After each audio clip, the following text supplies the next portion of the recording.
Round 1. Mr. Hamdi, the first from Egypt. حمدي عبد الوهاب. والله العظيم انا النهارده قبل بقى سيبك بقى من حلقه امامي وجايبين مين، انا مبدئيا فين. تعالى بقى نبتدي من هنا ربنا يخليك. علشان مشرفنا، مشرف مصر، شكرا. وعملت حاجات لسه ما حدش عملها قبل كده. دخلت اليو اف سي، ربنا يخليك. ودخلت اليو اف سي دخله، مش بس دخلت عادي، انت دخلت وكسبت اول ماتش. الحمد لله. خلينا نعرف بقى الاول ايه اليو اف سي. طب انا ممكن اسلم عليه ولا انا عشان ماليش في الامام ايه ماليش نفس ولا إيه؟ خش. منورنا والله العظيم. انا كنت هطلب منك طلب قبل ما نبتدي الحلقه الكريمه دي، مش بما هضرب. ان انا هبقى بص، انا عندي مشكله مع استاذ كريم ان هو بيعشق حاجه اسمها امام ايه اكتر من غالبا والده ووالدته، يعني الطريقه مبالغ فيها شويه. فاحنا ممكن ابقى قاعدين مثلا بنتكلم مع نانسي عجرم مثلا، فهو يحكي لها على الامام ايه، وهي ما لهمش، هي هتعرفها منين؟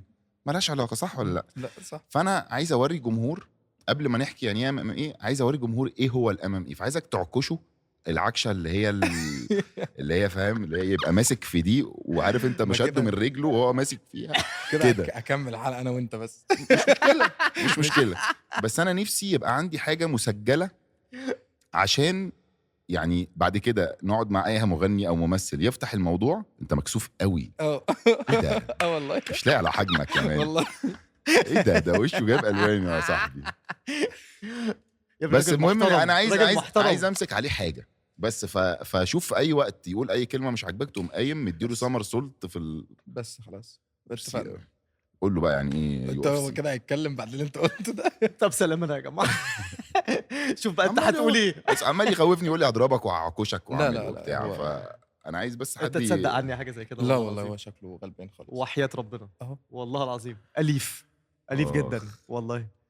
بس نبتدي خلاص. نبتدي انا قلت صح؟ اللي جوايا عشان يمكن لو عكشك نعرف مش هتعرف والله. مش هتعرف تعمل ده أي شرف ليا، شرف ليا لو ربنا اتعكشت يخليك من يا راجل زي رب ده. كريم. والله. شرف ليا ان انا اكون معاكم يا النهارده لهوي. والله. طب اقوم، طب امشي، طيب انا ما شفتش ايه ده في ايه حب مش عادي. يلا خش. طيب الاول بقى، عشان انا ليه دايما بقى بتكلم على طول على اليو اف سي وعلى الام ام اي والكلام ده كله، علشان هي لسه في مصر حاجه جديده جدا. فانا من كتر حبي ليها دايما ببقى عندي كده ايه شغف ان انا اسوق لها واعرف الناس اصلا هي ايه. فبحشرها في اي وقت بقى، اللي هو ايه، هتلاقي نفسك قاعدين مع ممثلين، مغنيين، اي حاجه هتلاقيني بدخل الموضوع. وعايزك تشرح للناس ايه هو الام ام اي وايه هو اليو اف سي، وانت ازاي الحدث التاريخي اللي انت عملته ده كان حاجه اول مره تتعمل. والله الام ام اي اولا هي رياضه، مجموعه قتال، رياضات مختلطه بتجمع بين البوكس والمصارعه والجوجيتسو والجودو والتايكوندو والكيك بوكس وكل حاجه. مجموعه العاب، كل العاب القتال هي بتجمعهم في فايت واحد. مده الفايت بتبقى 25 دقيقه.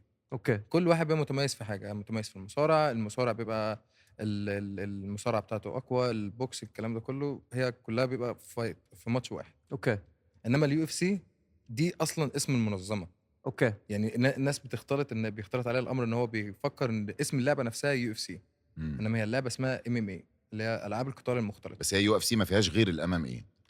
ولا ما هي فيها منظمه MMA وحاجات تانية؟ لا هي بطوله، مم. اكبر منظمه في العالم للعبه الام ام اي. فده معناه ان في منظمات تانية في اكتر من منظمه باسامي مختلفه، بس في. كلهم تحتيهم الامام ايه، كلهم منظمين بس أوكي. لعبه الام ام اي اللي هي ايه بقى بالعربي القتاليه فنون القتاليه المختلطه. فنون القتال المختلطه اوكي. اللي هي بتشمل كل العاب القتال، من بوكس وجودو هو ومصارعه، بقى ميكس بين كل اللي انت قلته ده. كل حاجه. اوكي. وانت ممكن كل واحد بقى، في واحد ممكن يبقى جامد مثلا يعرف كله، وفي واحد ممكن يبقى مثلا عنده 3 العاب هو جامد فيهم. انا مش هقول ومركز لك فيهم. والله، بص الحقيقه يعني مش عشان انا بلعب مصارعه يعني طبعاً. انا جاي من باك جراوند كبير، مصارعه كبيره، اكتر من 20 سنه بلعب مصارعه. بس فعلا اكتر لعيبه متميزين في لعبه الام ام اي هم المصارعين. لان انت اصلا عندك الماتيريال ان انت تقدر تتعلم اي رياضه. فانت بتخش على لعيب البوكس بتقدر تتعلم بوكس بسهوله. انما العكس بيبقى اصعب، لان لما واحد يكون عمره كله بيتعلم ان هو يلعب بوكس بيبقى صعب بالنسبه له انه يتعلم مصارعه في وقت قصير. يعني اسهل حاجه ان اسهل لعيب في اللعبه دي انه يتعلم كل الرياضات، لعيب المصارعه. طبعا عشان انت في الاول وفي الاخر، وصححني لو انا غلطان، اللي انا بفهمه دايما ان لعيب المصارعه يقدر يتحكم الماتش رايح فين. اه هل الماتش هينزل على الارض ولا الماتش هيفضل فوق؟ اه طبعا، ده بيبقى القرار بيبقى في ايدك، والكنترول الاكبر بيبقى في ايدك. دايما حتى اللي بيبقى الراجل بتاع البوكس بيبقى خايف يقع على الارض، مع فالمصارع فدايما انت عنده حته اللي متعود، هو انت ملوش كده. انت كلاعب مصارعه متعود حياتك كلها بتبقى مصارعه بالنسبه لك، تبقى في تلامس، في اختلاط، في تكنيك، وفي رمي، وفي وقعه، وفي مصارعه فوق، فانت بالنسبه لك بقى الموضوع سهل.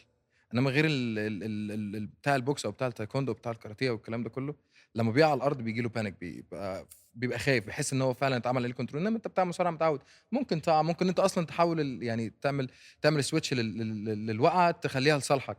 يعني احنا في ساعات في تكنيك، انا مثلا ببقى عايز اطمع لعيب ان انا ممكن يعني اسيب جسمي مفتوح ان انا اطمعه ان هو يخش مثلا، يخش في التيك داون ولا الكلام ده كله، عشان انا عايز اوصل لحاجه معينه، فهو خوفه مخليني مش عارف اوصل لها.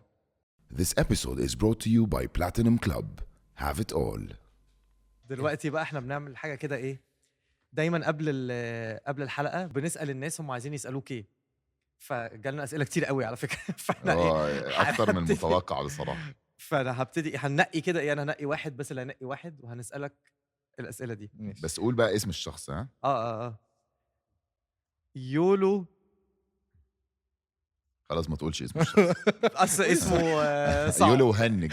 عشان طب اسمه ما تنقي واحد غير ما يولو. أنا- قول السؤال تاني كده. يولو كوسي، ليه مش شايفينك بتتفاعل اكتر مع الجمهور وبتصنع محتوى، كونك يعني المصري الوحيد اللي يوصل هناك؟ ما عنديش يمكن الموهبه بتاعت ان انا يعني اتعامل قوي على السوشيال ميديا، بس لو جات لي فرصه زي ما انتوا اديتوني الفرصه دي، طبعا اكون يعني انا ما ترددتش والله ان انا اكون موجود معاكم. بس انا فعلا ما بيجيليش الفرصه ان انا من نفسي افتح التليفون واقعد قدام التليفون واقعد، ما عنديش الحته دي قوي انا. غالبا لازم هتبقى عندك قريب قوي، هتتدرب عليها، لان هي هتبقى جزء من الشو اللي انت بتقدمه في اليو اف سي، زي ماجريجر والشباب الحلوه دي. ان شاء الله. بس طب يعني هو في حد هنا شكله صاحبك او حاجه، هوبا 63 كيلو جرام، بيقول لك عن سندوتشات المكرونه وفتره تدريبه في نادي الصيد. تمام، بيتكلم عن واحد تاني. تدريبه في نادي الصيد. هو مفيش- يمكن الاسم ما بس انا اتمرنتش في نادي الصيد؟ لا اتمرنت طبعا في نادي الصيد. طب ايه سندوتشات المكرونه دي؟ والله ما عارف، او ممكن في طبعا انت عارف سندوتشات المكرونه في المحله. لا انا مش عارفها بصراحه، لا بس لا يعني في لازم بقى. في المحله في سندوتشات مكرونه؟ اه طبعا ما تهزرش والله. ده الجديد بقى بتاعنا. الاسئله كتير قوي. انت كنت بتجري في مم. ملاعب الشركه وانت صغير؟ اساله السؤال التاني اللي جنبه. مصطفى علي كيك بوكسينج. حلو السؤال ده. مصطفى علي كيك بوكسينج. يومك كرياضي محترف بيمشي ازاي، وايه رايك يا كوتش في البيت ناكل ماتشز؟ هو قصده بير ناكل. بير ناكل ماتشز، البير ناكل ماتشز اللي هي من غير دي. دي اول دي كان اول مباراه احترافيه انا لعبتها ام ام اي، كان بير ناكل. انا عن نفسي انا يعني بتضربوا بعض من غير ما تبقوا لابسين من حاجه؟ غير كلافز خالص. مش دي فاهم افتراء ايه اللي بقى. جابرك دي كده بقى بجد، تيجي وحياة عند ربنا الحته دي وانا يعني. اقول لك ايه، انا نفسي والله هقول لك دي ما افتراء. انا بقول انا عن نفسي حبيتها، خصوصا ان الناس يعني انا بتكلم بقى اللي انا بلعبهم بيحسوا بايدك اكتر، بيتوجه. ايه اللي انت بتقوله ده؟ بيحسوا بيتوجه. بايدك وهي نازله بتسفك والله وشهم. فعلا. انت متخيل ان هو ما اعرفش يمكن معرفش ايه يا ريس، ايه يمكن انا إيه؟ سادي بقى ولا حاجه. إيه يا مجنون باشا، ولا حاجه. إيه؟ بس والله فهو اليوم بتاعي كرياضي محترف بقى بيتقسم على حسب. لو انا في فتره اعداد لماتش، لو مثلا عندي ماتش قريب كمان اسبوع ولا حاجه، بيبقى اليوم مختلف. اللي هو انت عندك مثلا تمرينه الصبح، بتبقى مثلا اللي هو تمرينه البساط الكيج، بيبقى فيها بوكس ومصارعه والتمرينه العاديه بتاعتنا. وبيبقى بعد الظهر مثلا اللي هي بالليل، مش بتبقى متاخر قوي، 6 7 لازم تبقى احمال، اللي هو مش موازين. انا عن نفسي انا بحب اتمرن لما باجي اتمرن مثلا الليفت ويت واشيل اوزان وكده، بتمرن زي لعيبه رفع الاثقال. ده اوكي بيبقى اكتر حاجه تعلي البدني والباور ليفتنج بتاعك والكلام ده كله. اوكي. في الايام العاديه عادي والاكل بقى طول اليوم؟ لا مش طول اليوم. لو انت برضو بتخسس هيبقى حسب لازم الفترة. هتظبط اكلك. ما مش أوكي. بتخسس هتركز على الحاجات المفيده في الاكل كله وتستفاد منها. بس العادي بس انا تمرين باكل، انا عن مرتين. نفسي فباكل عادي. انت راجل هافي ويت حتى يعني. مش على هيفي، بس انا باكل يعني لو وقت ما جوع باكل، بعد التمرين مثلا ما بعرفش اكل خالص قبل وقت ما التمرين. بعطش بشرب. لا يعني عادي لا. بني ادم يعني. قبل التمرين ما بعرفش اكل خالص. الاحسن ان انا بتمرن على ومعدتي تكون فاضيه. ولازم تمرينتين في اليوم، ده العادي بتاعك؟ لا ده في ايام بتعمل فيها 3 تمرينات في اليوم، اللي هو الوقت اللي انت مثلا عندك شهرين قبل الماتش، في أوكي. شهر منهم انت هتعمل اعداد عالي جدا، وبعد كده تبدا تنزل بقى بالحمل واحده واحده. اوكي فاهمني؟ فاهم. لو عايز تجرب بقى البير ناكل واللي مش بناكل او بقى. ممكن نعمل كده دلوقتي. هنعمل ايه بس؟ نجرب. مش انت كنت بتسال ايه الفرق بين ده انا لا. خش. هو انت كنت عندك عقوبه؟ عندي عقوبه.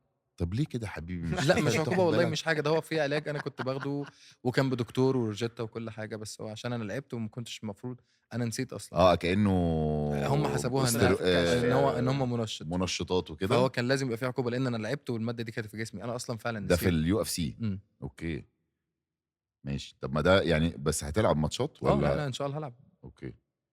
ده الناس عارفينها كويس قوي مين اللي عمالين يبعتوا اهم يعني. حاجه مفيش فضايح بس في الموضوع. لا مفيش اي سؤال فيه اي حاجه جري.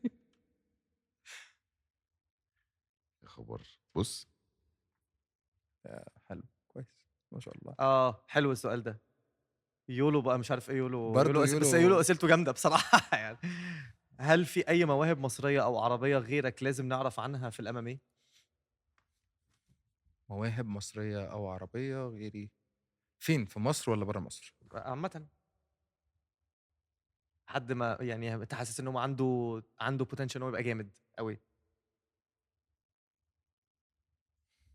ما انا سامحني والله، يعني انا مش عايز اذكر اسماء لا واسماء تانية، خالص. بس فعلا انا كل الناس اللي بتلعب الرياضه دي يعني احترامي ليهم كلهم يعني، وبتمنى لهم كلهم التوفيق، ويا ريت لو في انا اقدر اساعد اي حد منهم باي حاجه انا موجود يا ريت.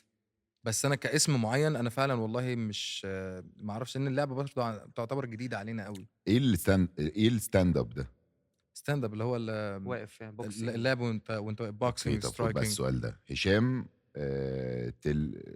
هشام الشريف بيقول لك مش خايف من مصير المصارعين اللي بيقعوا في حب الستاند اب وبينسوا نقطة قوتهم؟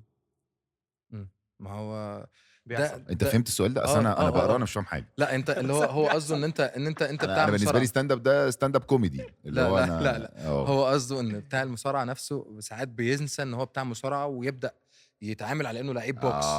اللي هو واقف وبوكسنج ويعمل أيوة، بالذات كمان لو أيوة. هافي ويت وبيحب يلاقي نفسه ايه ده انا بعرف اموت العيال ضربه. طب مش خايف بقى من مصير المصارعين اللي بيحبوا الستاند اب فبينسوا؟ ما هو انت امال احنا بنتمرن ليه؟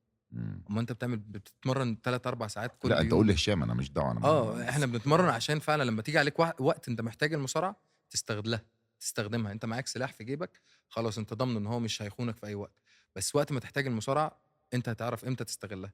وقت ما تحتاج البوكس انت لازم تبقى عارف تفرق، ما تنساش نفسك، لان انت لو نسيت نفسك انت بتحط نفسك فعلا في مشكله، خصوصا لو انت بتلعب مع واحد بروفيشنال مثلا بوكس او بروفيشنال مثلا كيك بوكس.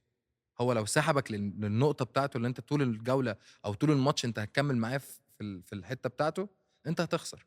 فانت تبقى عارف ان انت ازاي امتى تقف معاه وتروح معاه في الحته بتاعت الستاند اب بتاعه، وفي نفس الوقت لما انت تقرر تلعب مصارعه لازم تبقى عندك القابليه ان انت تقدر والباور ان انت تقدر تلعب مصارعه. طب خلينا ناخد اخر سؤال لهشام لا اسمه الشريف. بقى خلينا ناخد اخر سؤال في حلقتنا من هشام صديق البرنامج. خش بقى كده لو عايز تلعبها صح يعني. هل خايف انه لما ترجع من العقوبه المستوى يتأثر؟ حمدي ما بيخافش يابا. لا هشام ان شاء الله لا. برضه هشام هو لا هشام ليه يعني اتش لا. كده هشام مش عارف حاسس انه لا، يشو. طول ما انت بتتمرن ما تخافش بصراحه، يعني طول ما انت بتتمرن ما تخافش، لان ممكن يكون العقوبه دي بالنسبه لك انت احسن، انت عملت مخزون تمرين اكبر، انت بتتمرن بتلعب ماتشات وتريح بعدين ترجع تتمرن قبل الماتش. لا انا دلوقتي انا عارف ان ما عنديش ماتشات، بتمرن زي ما انا عايز براحتي، اوكي. مش قلقان من الميزان، مش وانا قلقان الجلوفز ده ما بيتقلقش. هل دي رساله دي رسالة ساين إنك ان انا خلاص. المفروض العب لازم. امام ايه؟ اه حرام الوش ده والله. والله. يا جماعة. الحلاوه دي. حرام والله يا جماعه. This podcast is powered by VU, a mart in an app. طيب انت رايك في اليو اف سي عشان نشرح للناس اكتر ايه الفرق ما بين اليو اف سي وايه فكره ان انت اول مصري يخش اليو اف سي ويكسب اول ماتش دخله؟ قد ايه الاختلاف حجم اليو اف سي قصاد حجم بقيه الاورجنايزيشنز اللي موجوده في امريكا او بره امريكا؟ الفرق ما بين اليو اف سي وباقي الاورجنايزيشن اللي موجوده في امريكا ان دلوقتي حتى يعني في مصر العالم كله حرفيا بيتفرج على اليو اف سي، وعارفين مين هم ابطال الموازين اللي موجودين في اليو اف سي، عارفينهم بالاسامي، عارفينهم بالشكل، بيتابعوهم، بيتفرجوا عليهم. زي كبيب مثلا، كبيب زي حبيب في كبيب، في كونر ماجريجو، في جون جونز، في ناس كتيره قوي معروفه في اليو اف سي. كاوبوي. في كاوبوي، على فكره فعلا في كوبوي. في ما كاوبوي. انا عارف ف بس انا بتفرج على الدوكيومنتري بتاع كونر ماجريجر ده بتاع الفرق ما بين نتفليكس. اليو اف سي وبقيه اي منظمه تانية. فانا لو ذكرت اي اسم موجود في اي منظمه تانية برضو من المنظمات الكبيره ما حدش يعرف. فيو اف سي هي هي الطب بتاعتها. البومبو بقى. هي بس يو اف سي مش بس في امريكا، هو مش لا، هي مش راحوا بس ابو ظبي صح؟ لا، هي مش آه. بس في امريكا، لان المنظمه اتعملت في المنظمة امريكا الاساس وبعدين بتاعها موجود في كبرت. امريكا، انما حتى اللعيبه اللي موجوده كلها مش امريكان بس، طبعا بدليل ان انا موجود وفي غيري موجود. طب بمناسبه بقى ان انت موجود في اليو اف سي، وانت اول مصري يخش اليو اف سي والمصري الوحيد دلوقتي لسه ما حدش دخل، شاء هو الله. ليه الموضوع صعب؟ يعني ليه مش اي مصري بيتمرن يروح يخش اليو اف سي؟ لان هم بيبقى الاختيار بيبقى هم شويه يعني صعبين إنفين. شويه.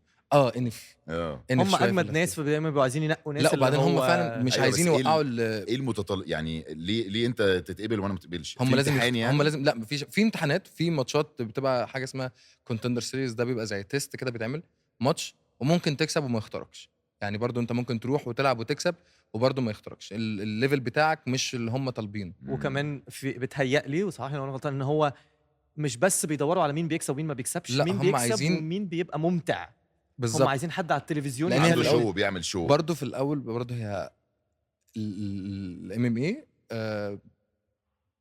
لعبه بتتفرج عليها في التلفزيون، مم. فانت هم عايزين اللي هيدخل معاهم المنظمه برضو الناس تحب تتفرج عليه، مش بس واحد. في ناس كتير بتخش تضرب وتكسب بس ما عندهمش جمهور، ما هم بيعرفش عايزين- يسوق ماتشه بعد كده. ما عندهمش جمهور، لا ما وبيعمل بيفيدهمش شو قوي. زي ماجريجر بيطلع ويبعبع ويجعجع طبعاً. ويعمل حاجات وبتاع ماجريجر اكتر واحد في المنظمه بيعمل شو مم. للمنظمه، عشان كده هو التوب بتاعهم، هو اكتر واحد في المنظمه. طب وانت قبلوك ليه؟ لا، هم في اللي رأيك؟ بصراحه يعني هم اللي طلبوني وعرضوا عليا ان انا اكون في اليو اف سي. ازاي بقى؟ احكي لنا. انا كنت بلعب في منظمه اسمها ايكون، ده كان اخر ماتش ليا كمحترفين بره اليو اف سي. مم. صاحب الشو نفسه اللي كان منظم الشو اسمه جورج ماسفيدال، لو اكيد في ناس كتير عارفاه. عارفينه طبعا. هو اصلا عارفينه. لا، هو بيقول ان احنا عارفينه فاحنا عارفينه. لا، عارفين. وهو في اليو اف سي بقى له عمر ويعتبر اكتر واحد بيعمل بيبر فيو، يعني اكتر واحد بيبيع ماتشات الناس تتفرج عليها من بره بره هو امريكا، اللي هو كمان عشان اونلاين. اصله لاتيني، فالناس كلها فانت اللاتينز بقى انت كلهم متخيل ان هو المكسيك واسبانيا وكل الدول اللاتينيه بتتفرج عليه مم. عشان هو لاتيني، والجزء اللي هو بتاع نص امريكا بتتفرج عليه عشان هو امريكي. تمام. هو كان منظم الشو والسبونسر بتاع البطوله نفسها كانت اليو اف سي، بتبقى مم. حاجه اسمها يو اف سي باس، اللي هو بتبقى مش بتاهلك، مش شرط تكسب في البطوله دي وتدخل على طول اليو اف سي. يعني اللي بيبقى في ناس بتبقى موجوده من اليو اف سي منظمين البطوله وبيتفرجوا عشان يختاروا مثلا لو هم محتاجين زي مثلا السكاوت بتاع كرة بتاع القدم الكورة. وكده، بالظبط. يروح يقعد في المدرجات يتفرج على ماتش بالظبط. يلاقي ناس جامده وبتاع، يقول له طب تعالى اخدك في مانشستر يونايتد مثلا. بالظبط. فهو كان موجود هي البطوله دي بتتعمل وبيتنظمها اليو اف سي، بيبقى السبونسر بتاعها اليو اف سي. فبعد الماتش على طول حوالي اسبوع او اسبوعين مم. هم عرضوا عليه ان انا العب كونتندر سيريز، فهم سالوه بما ان هو صاحب الشو، فهو بيبقى عارف مين انا احسن منظم بطوله بيبقى فيها حوالي 12 ماتش، ففيها 24 لاعب بس، فانا عارف لاعب بالاسم، وانا عارف ده جاي منين واصله ايه والباك جراوند بتاعته ايه. فهم عرضوا عليه ان انا العب ان انا اخش اليو اف سي بس عن طريق الكونتندر سيريز، اللي هو اللي هو الماتشات المؤهله الماتشات، الاول العب. فهم قالوا له حمدي احنا اللعيب الوزن التقيل اللي عندك يلعب، انت شايف ان هو يلعب في اليو اف سي على طول ولا يخش كونتندر سيريس الاول يلعب ماتش مؤهل الاول؟ قال لهم لا، ده يو اف سي على طول. خش تريك على طول. والله قال لهم يو اف سي على طول و3-4 سنين وهيبقى هو بطل الميزان. وده بسبب ان انت كمان اصلا عشان احنا ما قلناش كده في الاول، الراجل ده يا جماعه كان اصلا في الفريق الاولمبي بتاع المصارعه في مصر في مصر. فهو الراجل ده يعني جاي من اساس عنيف. قصه سفر انا بصراحه كانت قصه سفر اي حد عادي خالص. انا سافرت بعد اولمبياد ريو دي جانيرو 2016 رجعت. كنت محقق فيها. انا دخلت في الخمسه الاوائل، اوكي. وقبلها اصلا 2010 انا جايب ميداليه فضه في دي اولمبياد مصارعه حره روماني. روماني. بتعرف أولمبي- سمر حمزه؟ طبعا. دي حبيبتنا جت طبعا معانا سمر، انت فاهم؟ كابتن سمر يعني خطيره خطيره يا جماعه، حبيبتنا كلنا خطيرة. كانت ولسه مع... كسبانه كمان اهي. الحمد لله لا لا مبروك. لا لسه هي بارك المرأة لها. المدمرة البنت ما دي. شاء الله ما شاء الله عليها ما شاء الله. هي عملت فعلا يعني سي في مصر ما فيش بنت قبل كده ايه ده عملته. لا لا لا ده ما فيش هزار، بنت هزار، فعلا هزار. فعملت. ممكن اسال سؤال هو بسرعه نرجع لنفس هو ما اتفضل. فيش ايه؟ لا حريم في بنات بتلعب، في بنات صح. في بنات ده في بنات كتير. بيدغدغوا بعض. طب سموره طب والله خليها العظيم بس سموره خليها زي ما هي الاول في المصارعه تخلص بقول لك ايه، انا لسه قعدت بدري اقنعها ليها ما شاء الفلوس في الله. الامام ايه يا صاحبي؟ وحياه خلاص. ربنا ده اللي انا قلته لها اعملي بقى بالظبط. هح وبص لي هناك الفلوس في الامام ايه؟ سمر لو سمحتي امام ايه واضربي برجلك وايدك عادي، انا عارف انك بتخافي ما تقلقش. تكسري اللي قدامك عادي. وانا عناية ليكي والله ان شاء الله ما تلاقيش. اهو يبقى عندنا فريق مصري UFC. والله ان شاء الله انا عايز اقول لك على حاجه. احنا كان معانا خبير زمان واحنا في المعسكر بتاع المصارعه. يعني هو كان بيكره النظام اللي الرياضه في مصر عامه ماشيه بيه، مش بس المصارعه. السيستم بقى نفسه لانه كان بيقول لك بره في بلاد بره في اوروبا ولا امريكا ولا في روسيا هم بيجيبوا الحاجات المواد بتاعه النحاس بيفضلوا ينضفوا فيها ويلمعوا فيها لحد ما تبقى ذهب. قال لك انتوا عندكم هنا في مصر الذهب موجود. هو قصده على الخامات بتاعه الشباب والابطال اللعيبه وبتاع اللعيبه في كل الرياضات. قال لك انت انت عندك خامات تنفع كل الرياضيات. يعني اي رياضه انت عندك فيها من افضل خامات في العالم، فاحنا ما بنستغلهاش. انا عشان كده والله بسبب اللي انت بتقوله ده انا عمال بقول ازاي الامام ايه لسه ما بقاش حاجه كبيره في مصر، ولو لسه ما بقاش يمكن حاجه عشان كبيره لسه هيبقى. يمكن يا عشان باشا لسه هو الناس ده الكيجي الوحيد اللي في مصر اصلا. لا لا لا ده في احنا قاعدين تاني فيه بس في تاني بس لسه الموضوع على سكيل صغير قوي. هي يمكن عشان بس الناس لسه ما عرفتش عن الام ام اي قوي. انت هتبقى اللي هتقوم الامام في مصر. طب انا ممكن والله اقول أنا حاجه نفسي بما اننا والله. في الكيجي هو ده الكيجي الوحيد فعلا. انا لا بحب لا لا لا في كيجز في تانية. كيجز تانية. المهم يا جماعه الكيج ده ألذ كيج. احنا دلوقتي في بلاتينم كلاب في التجمع الخامس. اللي نفسه يتعكش من الكوتش كبير او من الكوتش الصغير الصغير قوي. او من الكوتش الوسطاني. انا ممكن ادرب الاطفال يعني. بلاتينم كلاب از يور بليس. وهنا في شريف مايمو عامل كده ابقى اعرفك عليه بعد ماشي، ما ماشي. نخلص. وانت لما تيجي مصر عايز تتمرن ممكن بقى يا ريت تيجي. والله. صح. يا ريت ان شاء الله. عشان انا بشوف كونر ماجريجر ما بيبطلش تمرين ما حتى حد في ما هي بص هقول لك على حاجه. الرياضه دي طول ما انت واقف على بساط وبتتمرن هتفضل محترماك. بالظبط زي اي حاجه في الدنيا بتعملها.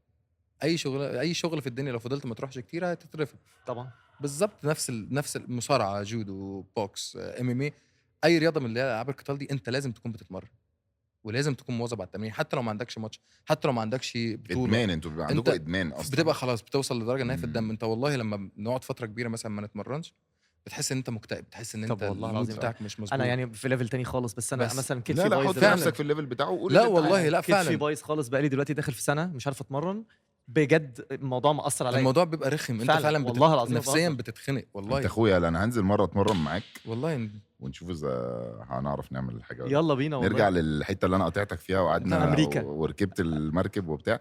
انت في الاولمبيات وبعد كده قررت ان انت هتسافر. كنت مسافر اشتغل بصراحه. ما كانش في دماغي الرياضه خالص. انا سافرت 2017 شغل. انا اصحابي عايشين في نيويورك وانا اصلا كان معايا التاشيره بتاعت امريكا في الباسبور بقى اكتر من سنتين. عمري في حياتي ما فكرت ان تأشيرة انا ال5 سنين بس دي السياحه. سياحه.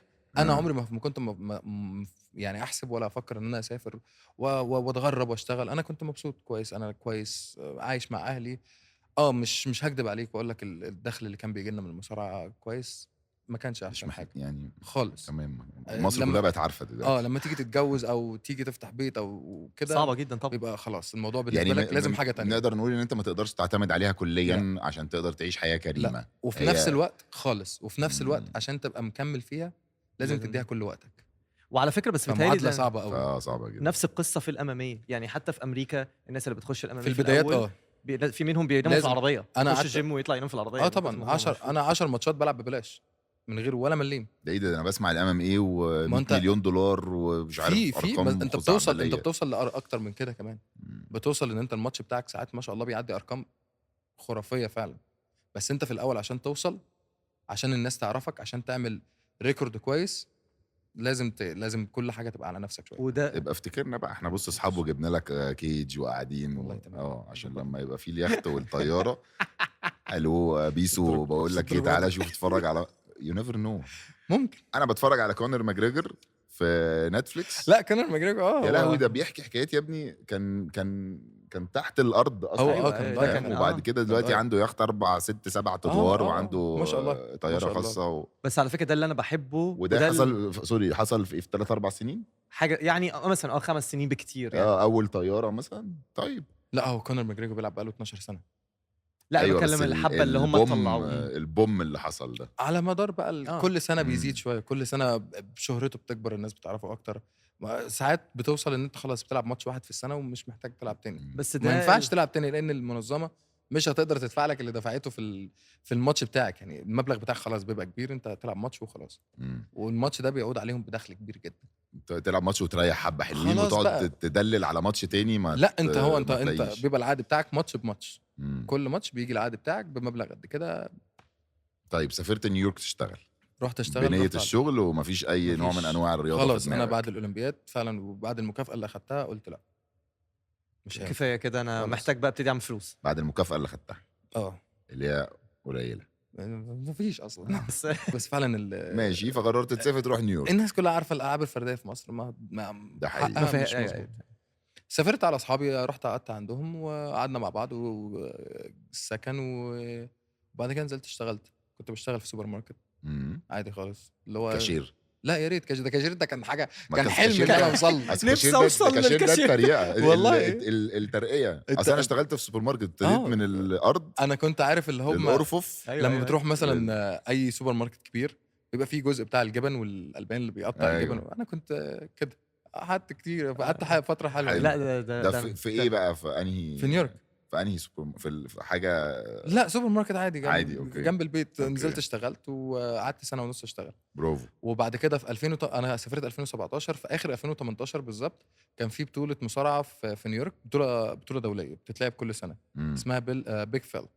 فانا قلت اروح العب، انا بلعب مصارعه وحشتني بصراحه. مم. فرحت لعبت ما ظبطتش ميزان ولا اي حاجه، لعبت الميزان التقيل مع ان هو كان بعيد عن الشو، بس لعبت. انا المفروض كان فرق كيلوات بسيطه خالص عشان العب في الميزان فيه، بس قلت لا انا خلصت شغل وقلت تاني يوم انا اروح العب البطوله. وبالليل والله فعلا اقسم بالله انا خلصت شغل، خلصت البطوله الساعه 6 وعندي شغل الساعه 9.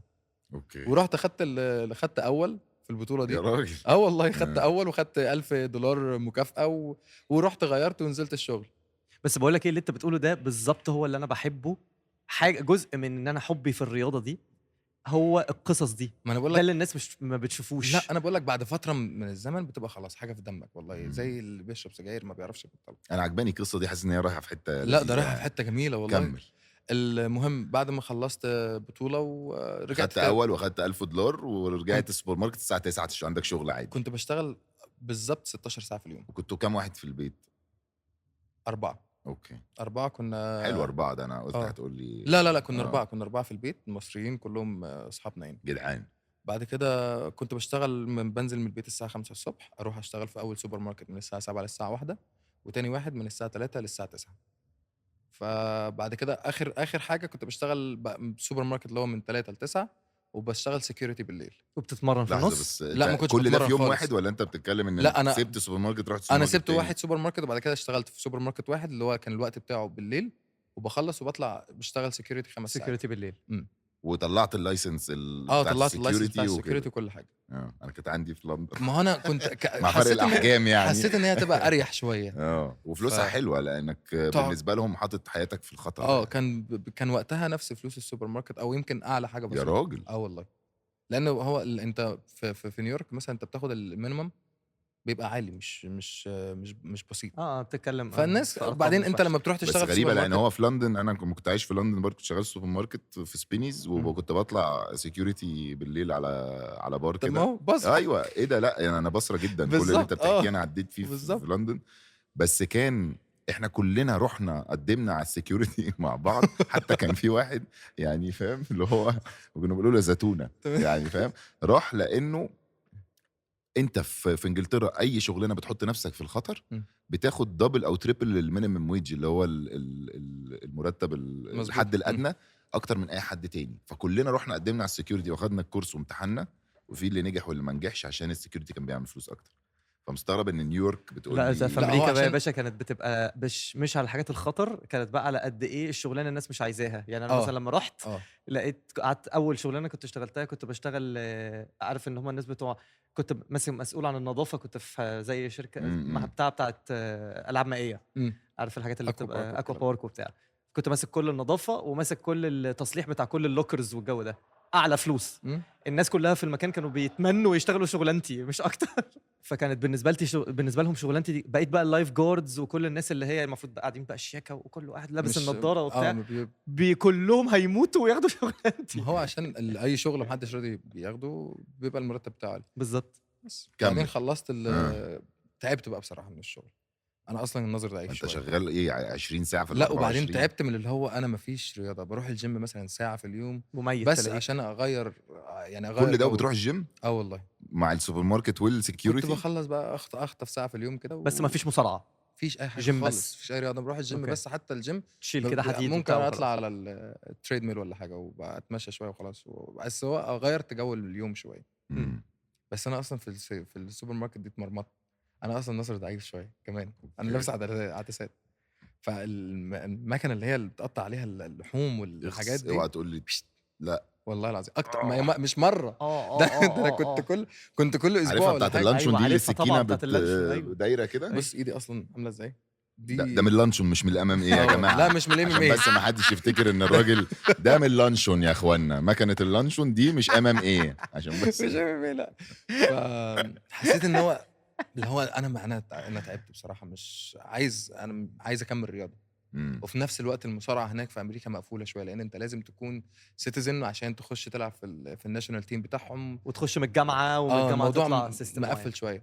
فكنا قاعدين في يوم بنتعشى انا ومدرب صاحبنا اسمه كابتن علي طالب، ده هو اصلا في السبب نيويورك. السبب ان انا اخش العب ام قاعدين بنتفرج في المطعم. سوري، تعرفه منين؟ هو عايش معاك؟ لا هو كابتن علي طالب كان برضو كابتن منتخب مصر هنا مصارعه، وانا رحت هناك اعرفه من هو الجيل اللي قبلي. هو بقى عايش في نيويورك، هو فانت عايش في كلمته نيويورك قلت له انا كمان بقيت هنا، تعالى ننزل نتقابل واتقابلنا وكنا وابتدى يبقى فيه نخرج مع بعض أوكي. وبنتقابل. وهو اصلا كان شغال في جيم، اول جيم اللي انا اتمرنت معاه فيه هو كان مدرب فيه. كان بيمرن برضو، كان بدأ يمرن بوكس وكده. فكنا قاعدين بنتفرج على فايت في اليو اف سي على الحزام الهيفي ويت. كان دي سي دانيال كورمر وستيف. متصور انا مع دي سي ده. ف هحطها دي سي ده اصلا اساسه مصارع، يعني مصارع برضو مصارع 100%. انا بالنسبه لي دي سي ده دي سي واشنطن. لا السيتي. هو اسمه دانيال كورمر، فهو اصلا مصارع واحنا عارفين ان هو بتاع مصارع حر. فمره واحده برضه بدا لعب ام اي فحكى لك بقى وانتوا بتتفرجوا على الماتش؟ ما حكاليش، انا بتفرج. انا قلت له طب ما اللي خلي ده يلعب على الحزام، طب ما انا ليه ما بلعبش اللعبه دي؟ انا اكل الناس دي كلها، انا ادغدغهم. انا حاسس ان انا بسمع قصه روكي، النمر الاسود، روكي بالبوة. ما انا او النمر الاسود. انت مش مصدقني والله، بس حرفيا اقسم بالله اتقدمت.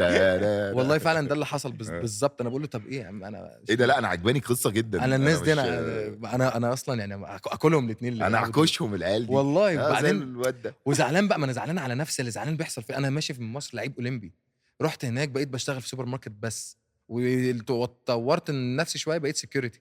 يعني بس ده بيعلمك جامد. ما هو انت فاهم، في زعل على نفسك شويه خلاك تشتغل اللي هو بيعلمك والله وبيخليك تنزل على الارض تاني. طبعا. لا ما انا صدقني والله عمري في حياتي ما في حاجه اثرت فيا. مش قصدي، انا قصدي ان انت لما انت بطل اولمبي، بطل جمهوريه، بطل، انت كده بطل اولمبي في مصر، ما ايوه يا باشا، فيش اي حاجه بتحصل. معلش، تغيير. حتى لو نظره الصحاب، نظره الاهل، فخر الوالده، لا والله ده هم دول كانوا السبب والله. ماشي، ما هو انت في حته حلوه، بعدين فجاه انت بتروح مثلا بتشتغل في سوبر ماركت او بتنظف ارضيات او بتعمل حاجات بتحس ان الموضوع ممكن يكسرك، بس هو في الحقيقه لو فضلت طبعا طول عمرك هيكسرك. بس قصدي بعد ما تقف تاني سبحان الله. بص ده بيبقى درس ده جامد بالذات قوي. كان ليا ان هو انا كنت كل يوم بروح التمرين بعد القعده اللي قعدناها دي وكنا بنتفرج على الماتش ده. قال لي طب بص بكره تعالى اتمرن بوكس، تعالى شوف مشي ايدك كده شوف. انا عمري ما كنتش في حياتي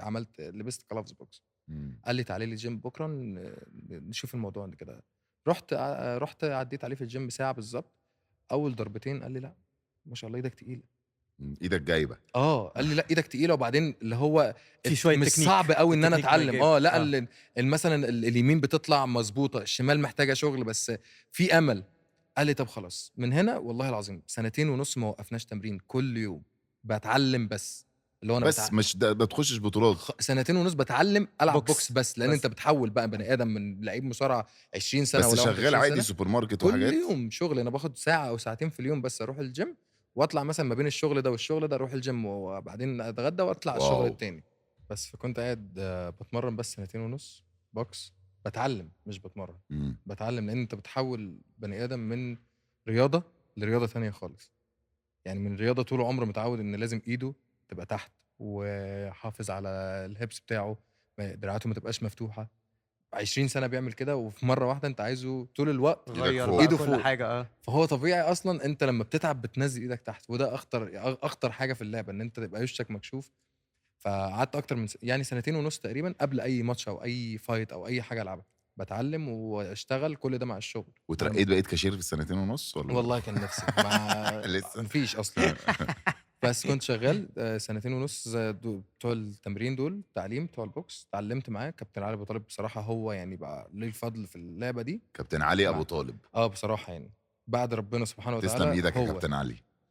بس قعدت عايز العب، انا خلاص اتعلمت وحاسس ان انا جاهز مم. فعايز العب. قعدنا ندور اتعرفت عايز العب امامي عايز مش العب بوكس. لا عايز العب فايت بقى، عايز MMA. عايز اجرب بقى MMA. بجد بقى امامي. عايز اعمل ماتش اشوف اقيس انا مستواي، وصلت لكده ولا لا، اقيس وصلت مستواي لحاجه بقيت ولا لا. فين. فقعدت ادور ماتش 2 3 ما حدش راضي يلعب، كل واحد عايز يلعب بيشوف الباك جراوند بتاعتك اولمبيك ليفل، لعيب مصارع اولمبي مش عارف ايه. ما انت مش حدش اولمبي بس، انت كنت تالت عالم كمان. انت اه ما بتحكيش دي ليه بقى؟ مش فاهم. هي تالت عالم ما دي جاتش دي فرصة. عالم الاولمبي تقريبا. لا لا، الاولمبياد لا، لا، الاولمبياد في المصارعه هي على لا، فكره أنا هي في وسط بفخم كل بس، اللي اتقال هي بفخم يا فعلا. جماعه، ما تمسكونيش على الواحده يا جماعه. لا بس ده يوري قد ايه الراجل اللي احنا قاعدين معاه ده جامد يا جماعه. هو ربنا تالت يخليك. عالم دي في الاخر كده بنقولها. ربنا يخليك. فقعدت ادور على ماتش ان انا عايز العب ماتش بقى. فطبعا انت لازم تبدا هوايه اماتشر، طبعا. ما بتلعبش بروفيشنال على طول لحد ما بتعمل ريكورد كويس وتحس ان انت جاهز انك تلعب بروفيشنال. خلاص بتسيب الاماتشر وتنقل على البروفيشنال. عايزين بس نشرح للناس ازاي ايه الفرق ما بين ماتشات الاماتور اللي هو الهواه وماتشات ان انا اخش بقى حاجه بجد بروفيشنال. يعني عشان اخش لماتشات البروفيشنال ازاي اخش ماتشات الهواه دي بقى بعمل ايه؟ انت الهوايه بيبقى الليفل بتاعها اقل، لان اوكي. انت كله بيحاول لسه. بتلاقي لسه أيوة، عايز الناس يجرب. اللي هو الجديد في الام ام اي. وبتبقى كل بتعمل الناس فين؟ بتعمل في نفس الولايات، في اي ولايه موجوده. بتبقى في بتبقى جيمات مثلا ولا لا فين؟ مش في جيمات، بتبقى مثلا موجوده في مكان الناس بتروح تعمل تنظم، بتأجر مكان بتنظم فيه في بطوله. بيبقى فايت نايت حلو يعني، بيبقى أوكي. بطوله كويسه. فيبتدي يعمل من ده كتير عشان يتعلم وفي ويبتدي نفس يخش. وفي نفس الوقت انت بتتعلم من ماتشات الهوايه. الريكورد بتاعها مش بيضرك، مش بيأثر عليك قوي لما بتبقى بروفيشنال. اوكي. هو كلها بتبقى ماتشات تعليم بالظبط، كأنك تمام. انت بتعمل ماتش مثلا سبارنج مع التيم ميت بتاعك في بس الجيم. بس على الاقل يكون في حاجه. بيبقى فيه بقى حكام ومنظمين، وبيبقى تمام. الموضوع بشكل احترافي اكتر. تمام. فانا نرجع بقى للقصه. فلعبت ماتشات الهواه. لعبت اول ماتش، طلبت ان انا كنت بقى يعني انا خلاص كنت هتجن بقى، عمال اتمرن. وفي نفس الوقت عارف جات لي فتره اللي هو ده الحل الوحيد ان انا حياتي تبقى احسن. وانا كنت في مصر حاجه كويسه، رحت هناك انا يعني انا اتعودت ان انا ابقى كويس، او اتعودت ان انا ابقى حاجه كبيره في حياتي بيني وبين نفسي. اللي هو لقيت نفسي ان انا شغل بيت. لا مش دي الحياه اللي مش انا دي اتعودت عليها. حياتي، مش دي ومش ومش حياتي. ده بصراحه اللي انا مش- كنت يعني بحلم بيه ان انا. وانت عندك اكتر من كده. بصراحه انا كنت الآخر. بيني وبين نفسي طمعان في اللي هو لا انا مش هبطل، مش هوقف تمرين. احنا بدانا، عايز اقول لك ان احنا بدانا تمرين اكتر من 11 واحد صحاب، كلنا مصارعين، كلنا ابطال. بدانا الام ام اي كلنا مع بعض. انتهى بينا الحال 2 3 هم اللي كملوا. انتهى بينا الحال اكتر ان ناس بقت تروح يا اما انا اروح الشغل النهارده، انا مش قادر اروح التمرين، انا تعبان يا عم، احنا بنتمرن بقالنا كتير خلاص انا زهقت. مفيش حاجه بتحصل، مفيش تغيير بيحصل. بس سبحان الله كان في حاجه جواك انت بتقول لك ما تقفش، كمل. اول ماتش لعبته والله 15 ثانيه بالظبط وكسبت بالنوك اوت. حتى الشخص اللي كان جايب لي الماتش ما كانش مصدق، يقول لي استحاله يكون ده اول ماتش ليك. قلت له اول مره في حياتي اقف على كيج ام ام في اي 15 ثانيه ضربه 15 ثانيه ضربه قاضيه. ايوه بس احنا ايه اللي وصلنا لده؟ انت نطيت حته في القصه ولا لا هو أنا؟ التمرين، انا بدات ادور على ماتش لحد ما في الاخر وصل ان في حد وافق ان هو يلعب ده مش معايا. اليو اف سي. لا ده مش اليو اف ده سي، قبل قبل. اوكي ده مش اليو اف سي. ده اول ماتش اماتشور لعبته، اللي هو في قعدت ادور وفي حد في الاخر وافق ان هو يلعب اول واحد هاوي قال اوكي انا موافق. بس هو الريكورد بتاعه كان 11 كان تمام في الهواه 11 مره في الهواه 11 كسبان واحد خسران. تمام فانا بالنسبه لي ريكورد كبير طبعاً. في الهواه. طبعا بس قلت هلعب انا، ما انا عايز اجرب، ما انا عشان اوصل لازم اعدي بحاجات عايز اجرب طبعا اشوف انا فين الاول على الاقل، يعني انا هكمل ولا مش هكمل. ونوك اوت 15 نوك سنة. اوت 15 ده مات، ده ما قامش، ده الاسعاف جت شالته. ايه بقى؟ ايه النوك اوت كانت ايه؟ كانت افر كات، هنحطها والله كانت افر كات متصوره متصوره، دي؟ كانت بعتها افر لنا. كات استاذ. ما كانت تشوف تقول واحد بتاع بوكس بقاله ودي اللي انت وانت بتضربك ادوجن دي فيها ادوجن ولا كانت؟ ما كانش فيها دوجه، بس اللي هو انا انت اصلا فاهم انا في دماغي ايه دلوقتي؟ في دماغي كرتون. دب وفي دماغي واحد ودخل الاسعاف. والله فعلا هو انا اصلا من الخوف هو ما قامش خالص، رعب. ما قامش. انا قمت رايح للمدرب قلت له انا سجن ولا ايه؟ قال لي ليه سجن؟ قلت له الواد ما قامش عشان واماتور كمان، وانا ما ممكن اعرفش يبقى- القوانين، انا ما اعرفش. انا كنت بلعب بشورت اللي بنزل بيه البحر والله العظيم بالشورت اللي بنزل بيه ما اعرفش حاجه خالص، بلعب من غير كاب، بلعب بس بالعافيه حطوا لي الماوث الماوث بيس جارد. وخلاص. انما بلعب من غير اي حاجه تانية. الواقي مفيش مش فاهم، لا الواقي دي خطر يا باشا. مش فاهم. لا، انا دي ما اعرفش خطر. ان ده لازم الحكم كان واقف يقول لنا الرولز في الاول وانا واقف اضحك مش فاهم حاجه. ما انا اصلا بقالي سنتين بس في البلد، الانجليزي بتاعي برضه ضعيف، مش فاهم حاجه خالص. واقف الحكم واقف، تقف انتوا الاثنين قدام بعض والحكم يقول لك القوانين بتاع يعني ما تحط الصبعك في عينه وما تفتحش ايدك وانت بتلعب، ما تشدش الشعر، ضرب الحزام ممنوع، القلب الكوع بتاعك هتضرب بيه ازاي، وانا على الله مش فاهم حاجه خالص. قول اللي تقول انا مالي، انا مش فاهم حاجه. واحده ابر كات تريك والله فعلا واقف ابص المدرب معايا يا كابتن علي واضحك، يقول لي يا ابني انت بتضحك، مش فاهم الراجل ده عايز كابتن علي ايه. هو اللي مكمل معاك لحد دلوقتي؟ كابتن علي معايا طبعا لحد هو دلوقتي، اللي بس واقف بره هو الكيج معاك. هو طبعا موجود، مش يعني هو مكمل معايا، بس هو حاليا اخر فتره اللي هي بتاعت الكورونا دي طبعا الدنيا باظت شويه واتلخبطت، فهو قعد في مصر، بس ان شاء الله الفتره اللي جايه هيكون موجود معايا. اوكي. إن شاء الله. بعد الماتش ده، بعد الماتش ما كانش حد مصدق ده اول ماتش ليا، بعد الماتش بدات ادور بقى، لا قلت لا انا خلاص انا هكمل. شكلي انا ماشي في طريق الصح. والله فعلا انا قلت ده حمدي ده الحل الوحيد ليك في البلد دي عشان حياتك تبقى زي ما انت عايزها، زي ما انت طالب، عشان تعمل حاجه انت تبقى عايز تعملها فعلا. انا عندي اولاد، انا عايز اعمل حاجه بقى لاولادي، الناس تفتخر بيا، اهلي، عندك أولاد؟ اصحابي. عندي بنتين توأم، ما شاء الله، تلاوتلين تلاوتلين. اوكي. فبدأ الموضوع ان هو يكبر معايا، ان انا بس مش بعمل لنفسي، لا ده انا حياتي فعلا مش هتتظبط ومش هتتحسن غير لما اكمل في الرياضه او في المجال ده. صح. لعبت 3 ماتشات هواه الحمد لله كسبتهم كلهم الحمد لله. الريكورد بتاعي هو اماتشور دلوقتي، بروفيشنال مكسب، مفيش خساره، زيرو، ما خسرتش الحمد لله، زي خبيب. الحمد لله. انا عندي 11 ماتش، 5 اماتشور و6 بروفيشنال، الحمد لله كسبتهم كلهم. والستة البروفيشنال دول في كذا مختلفين اورجانيزيشن لحد ما اخر واحده دي اللي هي كانت في اليو اف سي. اوكي. واو. فهو ده يعني انت فضلت تكمل لحد ما طلبوك في اليو اف سي. دلوقتي لعبت واحده في يو اف سي، وان شاء الله اللي جاي كله باذن الله يبقى اليو اف سي. دي كانت اخر حاجه. دلوقتي انت معانا هنا في مصر دلوقتي ان شاء الله. ماشي. بعدين انا عايز نظبط الثانيه بتاعت يو اف سي هنا دلوقتي. بس باخد فين كابتن علي؟ كابتن علي والله. نظبط الثانيه. الموضوع اللعب كمان وقف سنتين، لان لما كورونا حصلت طبعا كان ما الموضوع كانش صعب في اي قوي. حاجه خالص. انت اليو اف سي دي كانت امتى؟ ده لسه من كام شهر. مالهاش دعوه بالكورونا. لا انا بتكلم ان احنا في موضوع اللعب عشان اكمل. النص. وقف كمان سنتين. انا قعدت سنتين اتمرن، 2.5 سنين بتمرن بس، بعدين لعبت 3 ماتشات وبعدين مش عارف العب حاجه تاني. بقى عندك سبونسر يا مان في امريكا؟ داري على فرختك تبيض. لا بقى عندي لا، ما هو لازم تقول، لازم اصلا تزغلط لهم عشان يخلوك. عندي سبونسر هناك تبع حاجه تبع كريبتو وبيتكوين وحاجات زي كده. العب. هو حته عامه الكريبتو والبيتكوين داخله قوي، بس هو اليو اف سي جزء متفرع منها، مش شركه كريبتو نفسها. ايوه في كذا شركه متفرعه. ايه ده في مليون. الافات يا باشا. بس لما كورونا وقفت بقى ما عادش في لعب، ما فيش ماتشات، ما فيش اي حاجه خالص، حتى الشغل كان بايظ، كل حاجه بايظه. السبونسر ده بيعمل ايه؟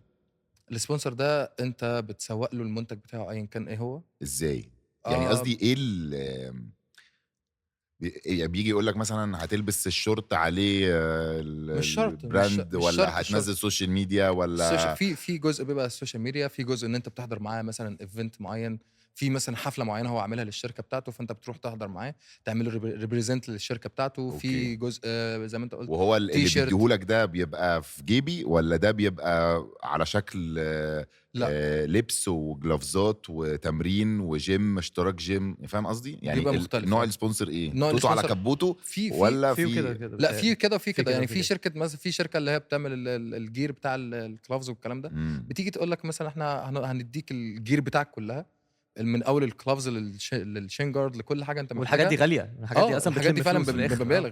وهم يعني بيغطوا كل احتياجاتك منها مقابل بس ان انت هتلبسها وانت بتتمرن. بوست مثلا على السوشيال ميديا بتاعك كل اسبوع، كل شهر، على حسب الاتفاق. وبيبقى وفي ايه بقى، جزء واخد مثلا سنه أو عقد سنه مثلا او كله بالاتفاق معاك سنه او ممكن مره. يعني هو ممكن يديك الحاجه كهديه. وده جالك امتى، يو اف سي ولا قبلها؟ انا جالي 2 بس اللي زي ما بقول لك اللي هم بيجوا بالفايت. انت مثلا بيدوك مبلغ وانت بتلبس الهات في بتاعهم الفايت ولا المعينه التيشيرت. دي اللي هو يوم الجمعه الجايه مثلا. خلاص بعد الفايت وشكراً. ما لناش علاقه ببعض. اوكي. اوكي. وفي جالي بعد اليو اف سي حاجه مكمله. بعد اليو اف سي. اه اوكي. ما عشان كده الناس بتحب تخش اليو اف سي، لان انت بتتحط في حته بقى معينه، بيبقى كل السبونسرز عايزين طبعا.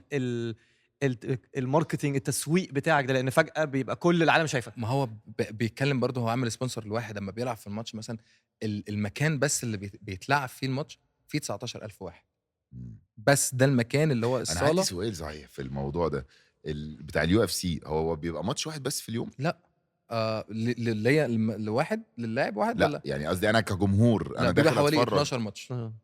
حتى حتى لما كان ماكريجر وخبيب. بيبقى هم كله بيبقى 12 يعني ماتش. اصل انا ساعات بس بشوف الماتش ودافعين فيه ملايين وبتاع، يخش 3 ثواني تلاقي واد تاني مات فخلص الماتش. بقول الناس ايه جت وهتمشي لا يعني. 12 ماتش الفايت داي كله بيبقى بالظبط 12 ماتش او اوزان 14 بقى ماتش. ومش عارف إيه. اوزان أوزان مختلفه مختلفة. وبيبقى في بنات وفي صبيان وفي مين ايفنت وفي الماتش اللي قبل الماتش الرئيسي. يعني في ماتشات بيسموها بريليمز. البريليمز دي عامله زي يكون ماتشات التسخين.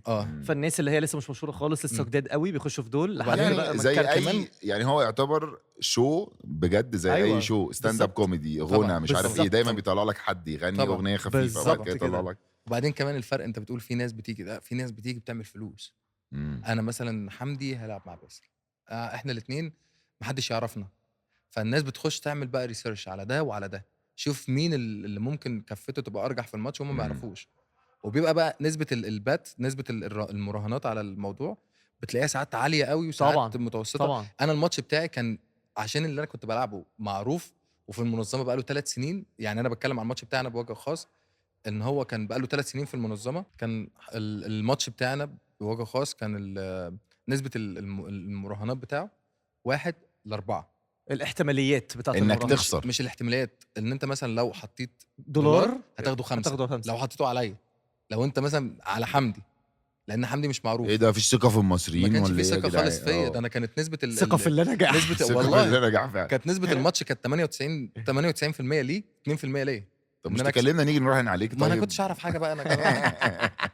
والله ما كانش حد يعني فعلا. بس في ناس بقى اللي هي الناس قليله قوي اللي دخلت عملت ريسيرش، عرفت ان انا لعيب مصارع اولمبي، شافت الماتشات القديمه بتاعتي، عرفت ان انا بكسب بالناك اوت، قال لك لا ما طب انا عندي خليني سؤال أجرب. عندي سؤال في الحته دي بقى قوي. انت قاعد بتقول ان انت اكيد طبعا يوم ما قالوا لك انت هتخش اليو اف سي كنت طيب السعاده ده اكيد. احكي لي عن وانت داخل المكان نفسه يوم الماتش، وداخل بقى بنادوا اسمك وطالع. احكي لي كان ايه احساسك؟ كنت مرعوب. بس مش تايه، يعني في فرق. يعني انت في ناس انت بتتكلم قبل الطلعه دي اللي الدخلة هي دي اللي هو ايه؟ حمدي حمدي عايز عايز اقول لك بقى عايز يمشي اقول لك ان ويشغل انا قعدت ماكارينا والله وبيجري بيرقص كده. مش حته بقى وطنيه ولا حاجه، بس انا فعلا قعدت 3 ايام قبل الماتش اللي هم بيحاولوا يجيبوا موافقه من الدوله ان هم يحطوا العلم بتاعي على يا سلام. على التيشيرت. ايه ده، انا ما كنتش عارف ان هم محتاجين ياخدوا موافقه. لازم مين لحظه زي المنظمه بتاعت اليو اف سي لازم، لان ممكن يكون الدوله اللي بيتلعب فيها الماتش فيها عندها مشاكل سياسيه مع الدوله اللي انا منها. حمدي وهو طالع الماتش بتاعه حط علم مصر. بيتحط البادج، المفروض بتمسكه. بس انا فاكر ان انت براحتك تعمل اللي انت عايزه. لا انا برضه لا، ما لا، كنتش الناس اعرف. داخلين لابسين تايجر يعني. لا ممنوع. انت أنا ما كنتش في حاجات أعرف ما دي ينفعش تتعمل. فهم انا كنت مصمم، حتى هم قالوا لي يعني هيفرق معايا؟ قلت لهم طبعا، انا محتاج على العالم يكون موجود. طبعا ايوه احنا الحاجات دي بتفرق معانا جدا، وبعدين بتفرق. احنا مهما حصل ومهما اتكلمنا عن بلدنا في لا الاخر والله احنا فعلا وطنيين بتفرق، وده جدا انا لبست بطريقه للمدرب، لبست بنبقى وطنيين البادج. جدا بطريقه فظيعه. يا باشا انا بروح ساعات حفله في كرواتيا بقى طالع في وسط ماسك علم مصر عادي. انت بتتكلم بقى على اللحظه، عايز اقول لك ان دي اصعب دقيقتين في الماتش، والله العظيم اصعب من الماتش نفسه. اصعب من اي حاجه. طبعاً. اصعب دقيقتين في الماتش اللي هو اللحظه اللي انت بتدخل فيها من مكان التسخين بتاعك لحد ما يتنده عليك يفتحوا لك الباب، تمشي لحد ما توصل للكيج انت اصلا من الرعب اكتر بيقول لك احضن الفريق بتاعك اللي هو ودعه، يعني انت خلاص كده خلاص هموت مش السلام هشوفهم تاني. عليكم. انت متخيل انت داخل على واحد، هم بيقول لك من اساسيات يعني لازم تودع الفريق بتاعك، لازم تحضن الفريق بتاعك واحد واحد تودعه. وانت وبتتكلم انت كمان غير كده رهبه ان في مثلا 19 ولا 20 الف والله واحد انا دخلت قاعدين بيرزعوا حواليك، انت فاهم الخوف. لا وكمان ايه بقى، انت بتلعب، انت مصري عربي مسلم بتلعب في امريكا مع امريكي في اكتر ولايه عنصريه في امريكا، تكساس. انت عايز ايه؟ انت ايه اللي جابك هنا اصلا؟ مش فيجاس، ما رحتش فيجاس. لا كنت في تكساس، الماتش اللي انا لعبته كنت في تكساس. مم. فانت برضو طب بتتكلم الموضوع بمناسبه صعب. الوداع يا صاحبي وداع، آه. خلينا حقيقيين.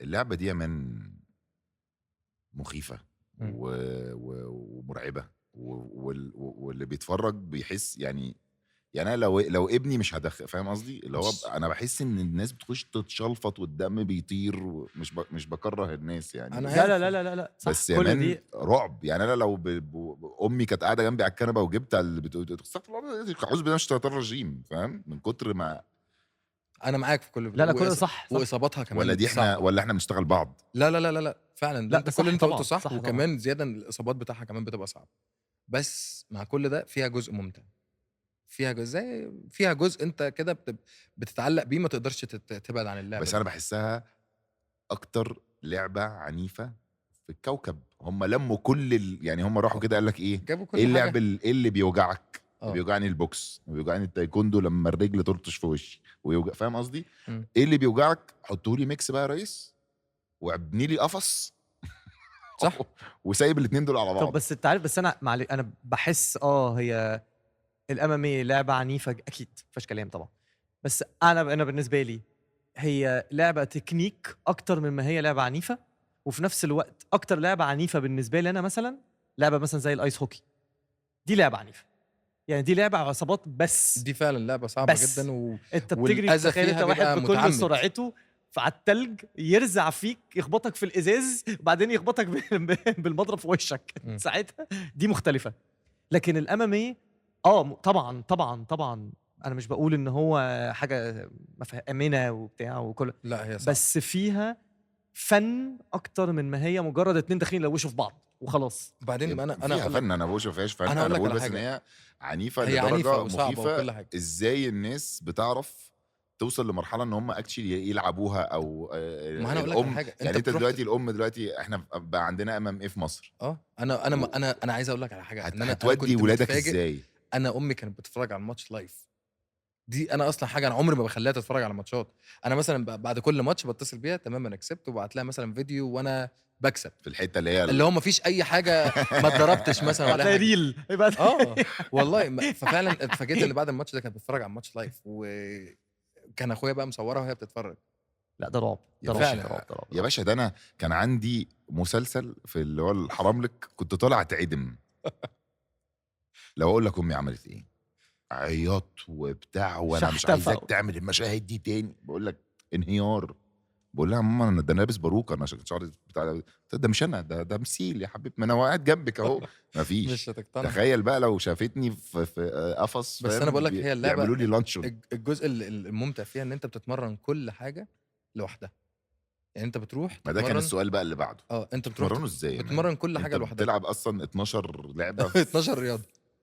لا انت بتتمرنها فعلا إزاي؟ بتتمرن كل حاجه لوحدها، بتتمرن بوكس، بتتمرن جوجيتسو، بتتمرن مصارعه، بتتمرن فتنس، بتتمرن على الكارديو، بتتمرن ويتس، كل حاجه بتتمرنها لوحدها. فانت بتتمتع بكل جزء في الرياضه دي، بتاخده تتمتع بيه. وازاي بتحطهم على بعض بقى؟ بقى في التمرين جزء بيبقى في ايام السبارنج، اللي هو انت انت واحد من الفريق بتعملوا زي ماتش مم. بس في التمرين. بيبقى ماتش فيه كنترول شويه، فيه 70-80% كنترول. ما بيبقاش اللي هو طب خلاص لا إحنا مش داخلين فاهم، نموت بعض مش يعني فاهم، احنا مش فاهم، داخلين. ما بيبقاش فاهم 100% خالص. بتطلع بقى كل ده، مثلا بتعمل تيك داون، بعدين تبدا تطبق الجيتسو اللي انت اتمرنته او اتعلمته، بعدين فوق مثلا تبدا تطبق البوكس الخفيف اللي انت اتعلمته، واحده واحده بالتدريج. والله صدقني بتلاقي انا نفسك ان انت بحس مش ان قادر هي تبعد عنها. انا بحس ان هي الرياضه كل واحده فيهم زي ما انت بتقول، انت بتتمرن كل واحده فيهم، فكل واحده بتستمتع بيها لوحدها، طبعا. وكل واحده بتكتشف نفسك فيها لوحدها. وهي دي الحته اللي الناس بتدمنها، هي مش بس ايوه الحته ما انا بقول لك، وبعدين في كل الرياضيه. حاجه انت بتطلع بان انت عندك، انت متميز مثلا في المصارعه في حاجه معينه، فانت عايز كل تمرينه مصارعه تروح تعمل الحاجه اللي انت متميز فيها، اللي انت حبيتها او اللي انت كاتش اوكي، من فاهم المصارعه. فاهم وجهه نظرك رايحه فين. طب انا فده كان كريم قال لي ان انت لما جيت تخش اليو اف سي اللي هو اول ماتش ده، المفروض كانوا يبلغوك قبلها بوقت معين، وده ما حصلش، ودخلت قبلها بوقت اقل بكتير. ما هو انا الماتش اللي انا لعبته في اليو اف سي ده المفروض ما كنتش العبه اصلا، لان هو الليفل بتاعه كان المفروض اعلى مني بشويه، لان هو واحد بقاله 3 سنين في المنظمه. بتتقاس ان هو ده تالت كونتراكت ليه، يعني هو خلص عقده وجدده معاه وخلص عقده وجدده معاه تاني، فهم ده معناه ان هو جامد. كويس. ما فيهاش يعني. اليو اف سي عايزه لسه. فهو كان بيلعب مع حد قبل الماتش بتاعه، عمل كولد اوت، يعني انسحب لسبب اصابه او حاجه ب 12 يوم بالظبط قبل الماتش، وانا كنت لسه ماضي قبلها بالظبط باسبوعين، ماضي مع اليو اف سي، ماضي مع اليو اف سي قبل ما الانسحاب ده يحصل. لان هم اتفقوا ان انت هتخش على البومبو الكبير على طول، مش هتخش لا في انا ده انت خلاص انت مضيت مع التأهلية. اليو اف سي، بس هو برضه بيبقى ليفلات، انت ما بتخشش تلعب مثلا على الحزام على طول وانت لسه ماضي، انت بتخش تبدا ليفل بتطلع، الرانك بتاعك بيبدا يطلع يعلى لحد ما تبقى مثلا من التوب 5، بعد كده ممكن تلعب على الحزام، تلعب على انت لما بيمضوك هم لسه مش عارفين هيلعبوك مع مين اصلا، هم تمام انت بقيت معانا خلاص. بس في واحد تاني الماتش ميكر ده شغلته بقى ان هو يشوف مستوى حمدي فين ويجيب واحد قريب من مستوى حمدي. بس انت لازم تقبل ان انت لا مش لازم بس هم انت الاحسن انك تقبل، لان انت بيتعمل عليك علامه. لا مش لو قصدي، يعني رفضت قصدي اوكي، يعني ممكن يجي يقول لي انت كمان 8 اسابيع هتلاعب كريم وهتكسبه طبعا، انت فانا حر. ممكن اقول له لا مش عايز العب. انت حر، انت مش عايز بس بالنسبه لهم طبعا بس بيتعلم عليا، بيتعلم عليك علامه، اللي هو مش يعني لما يبقى في هم مستقين قوي او هم محتاجين عندهم حاله طارئه قوي في لعيب محتاجين في الميزان بتاعك، مش هيجولك. فانت انت طلبوك بالاخر قبلها ب بتبقى 12 عارف يوم. جو اللي هو 12 ايه، يوم. انت مش صديق الشركه. بالظبط، انت بالآخر مش يعني. انت مش ابن الشركه اسمها. بالظبط. فانت طلبوك قبلها ب 12 يوم. هم كلموا المانجر انا اسف براحتك، احنا في باشا في معلش. قفص يعني. كلموا المانجر بتاعي قبل الماتش ب 12 يوم بالظبط. وهو العادي المفروض قد ايه انت بتحتاج وقت قد ايه عشان انت محتاج تتمرن؟ تعمل معسكر مثلا شهرين. انت القانوني اصلا انك بتلعب ماتش، تقدر تلعب ماتش كل 60 يوم، فانت محتاج شهرين عشان لو انت لسه لاعب تعمل ريكفري وبعد كده ترجع تلعب ماتش تاني. يعني المعسكر بيبقى على الاقل مثلا 8 اسابيع مثلا المفروض. حلو قوي. ال8 اسابيع دي بتعمل فيهم ايه بقى؟ على حسب، لو انت مثلا البدني بتاعك واقع مش جاهز بدني، لازم تعلي البدني بتاعك وتشوف انت الجزء الكويس اللي انت، وبرضه على حسب اللي هتلعبه. يعني انا مثلا لو هروح العب مع واحد بتاع مصارعه او واحد بتاع بوكس، فانا بتمرن بدرس اللعيب اللي قدامي واعرف ايه اللي هو كويس فيه وايه اللي انا هبعد عنه في الماتش بتاعه، واللي انا كويس فيه ابدا اعليه قوي. لو انا اللي هتكسب بيه بلعب بيه بقى. لو انا مثلا هشتغل مع الراجل ده مصارعه، بركز قوي على الجزء بتاع المصارعه. ودي الحته بقى اللي الناس ما تعرفهاش برضو عن الرياضه، ان هي مش اتنين داخلين يضربوا بعض وخلاص، في استراتيجيه وراها. انت بتقعد تشوف اللعيب اللي قدامك ده، بتقعد تمسك كل الماتشات اللي هو لعب قبل كده تدرسه. ده الراجل ده لما بيجي يضرب بايده اليمين بينزل ايده الشمال سنه، ده الراجل ده لما بيجي الماتش ينزل على الارض بيعمل بوزيشن، بياخد بوزيشن معين. ويبتدوا هم في ال8 اسابيع ده يتمرنوا على الحاجات اللي هم ازاي يستغلوا الحاجات دي ضده. طبعا انت بتعمل بلان للفايت بتاعك، مش بس بتخش تلعب وخلاص. انت بتدرس الراجل اللي هتلعب معاه كويس، وانت والتيم بتاعك كله. وممكن مثلا اكون انا بلعب مع حد اطول مني، فلازم واحد اللي هتمرن معاه الفتره دي كلها يكون اطول مني. فانتوا بتقعدوا تتنقوا الناس. طبعا. لا على حسب الشغل، مش بالنقي بس، على حسب الشغل اللي انا هعمله في الماتش، انا هحتاج اعمل ايه في الفايت، فبختار اكتر واحد مناسب للي انا يعني مناسب للشكل اللي هلعب معاه، وبنبدا نشتغل على الخطه بتاعه الماتش كلها. يعني الماتش اللي فات ده احنا كملنا التمرين ومعسكر التمرين بتاعنا هناك في الفندق بتاع البطوله، لان ما كانش في، انا خدت التيم معايا كله، خدت الفريق بتاع الهيفي ويت بتاعي كلهم والمدرب، وروح كلنا ومراتي وكله رحنا على الفايت هناك. والله ما خلاص هتعمل، انت ما عندكش فرصه، انت ما عندكش في ولا حاجه. انت لازم تكون هناك قبلها باسبوع، يعني قبل الميزان بتبقى موجود هناك قبلها باسبوع. ده اصلا 7 ايام رايحين من الاسبوعين اللي انت عندك قبل الماتش. وهل ممكن برضه بقى تشرح للناس كمان حاجة تانية من الحاجات اللي هي برضه بتعدّي كده وما حدش برضه فِهِم أوي قد إيه هي صعبة، إزاي إن أنت بتجيب الوزن؟ يعني أنا ما أعرفش في حالتك أنت بالذات عشان أنت heavy weight فالموضوع يمكن مختلف أنت يعني وزنك مفتوح، عنده بس وزن مفتوح. لا بس الوزن بيبقى ليه ليميت. الهيفي ويت بيبقى الماكسيمم بتاعه إيه بقى؟ 265 265 باوند، يعني حوالي 118 كيلو. لو ما ينفعش تكسرها، ما ينفعش. أنت كنت قبل ال12 يوم دول كان وزنك قد إيه؟ لا انا كان وزني مظبوط حوالي 115 114. ما فكان ينفعش تمام بالنسبة تعدّي لك. ال118؟ لا ولو عدّيت إيه اللي لازم يحصل؟ لازم تخسس. لازم يبقى وزنك مش يعني ما ينفعش مش واحد ييجي بقى وزنه لا 150 مثلًا لا لازم ويخش. يخس لل 118 او 118 ونص مش تقريبا. open يعني لا مش مش اوبن، مفتوحة مش يعني. اوبن. ودي من الحاجات الصعبة جدًا لإن ناس يعني في ناس ممكن يبقى واحد فجأة في 12 يوم دول مثلًا كلموه كان يقولوا له ميزانه تعالَ، بس هو مثلًا 130 كيلو دلوقتي، كان لا بياكل كتير الفترة دي. إمم. دي حالة هيبقى صعب. هم آه. عشان برضه بيبقوا عارفين ان انت ميزانك مش معدي الماكسيموم، لان كل الماتشات اللي بتلعبها الميزان بيتسجل. أوكي. فهم عارفين ان انت ميزانك اصلا اقل من الليميت. أوكي. فهم برضه بيختاروا ان انت الوقت المناسب هيبقى مناسب ليك ان انت مش هتعمل دايت، مش هتخسس. برضه بيشوفوا انت اخر ماتش لعبته كان امتى. برضه لو الفترة قصيرة يبقى انت كنت جاهز، انت مش مريح بقالك كتير. ماشي. وبعدين إحنا وصلنا بس لحتّة إن أنت كنت شرحت لنا إحساسك قد إيه كان إيه وأنت داخل الcage. اه عايز أعرف بقى كمان بعد ما تحكي لنا أكتر عنها، إحساسك كان إيه بعد ما خلّصت الماتش وهُم بيتكلموا معاك بيقولوا لك أنت كسبت؟ كنت احكِ لي فخور. بقى. كان مين؟ كان جو روجن اللي بيكلمه جو صح؟ روجن. جو روجن.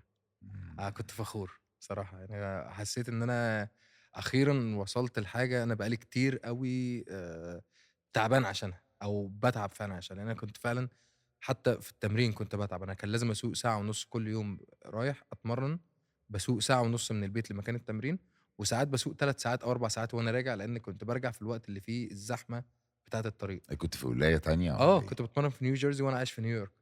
فكنت كل يوم باصحى الساعة 08:00 أمشي مثلًا 08:30 عشان التمرين الساعة 10:00. ده عشان كابتن علي والّا لأ ما كانش الماتش في gym يعني لأ مش الgym. أنا باتمرّن عشان الفريق بتاعك أنت محتاج heavy weight. إمم. الفريق بتاعي كان مكانه موجود في نيو جيرسي.